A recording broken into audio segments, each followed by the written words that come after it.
worried about. I think it really works in the room.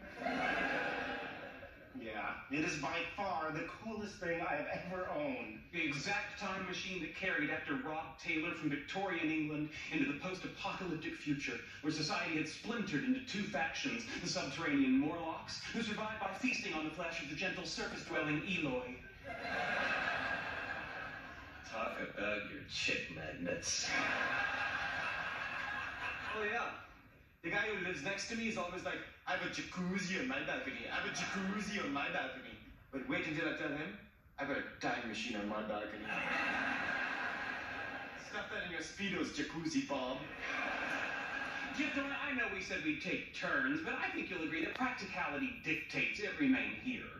You can't just keep it here. What if I meet a girl and say, you want to come up and see my time machine? It's at my friend's house. How lame is that? He's got a point. All right, I think we're going to need some ground rules. In addition to the expected no shoes in the time machine and no eating in the time machine, I propose that we add pants must be worn at all times in the time machine. Seconded. I was gonna put down a towel. I still want it on my balcony. I say we move it on a bi-monthly basis. Yeah, that sounds fair. Now, hold on. Bi-monthly is an ambiguous term. Do you mean move it every other month or twice a month? Twice a month. Then no.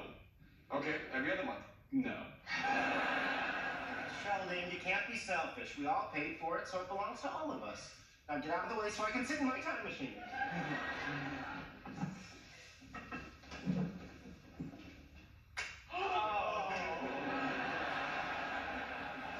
Okay, I am setting the dials for March 10th, 1876. Good choice. Alexander Graham Bell invents the telephone and calls out for Dr. Watson. Wait a minute. I want to see that too. So when it's your turn, you can. But if we all go back to the same point in time, Bell's lab's going to get very crowded. He'll know something's up. Also, since the time machine doesn't move in space, you'll end up in 1876 Pasadena. And even if you can make it to Boston, what are you going to do? Knock on the door and say to Mrs. Bell, hey, Mrs. Bell, big fan of your husband. Can I come in and watch him invent the telephone?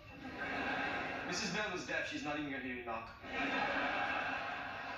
Well, I have a solution. First, go into the future and obtain a cloaking device. Ooh, how far into the future? If I remember correctly, Captain Kirk will steal a cloaking device from the Romulans on stardate 5027.3, which would be January 10th, 2328 by pre-Federation reckoning. Okay, I am setting the dials for January 10th, 2328. Here we go into the future.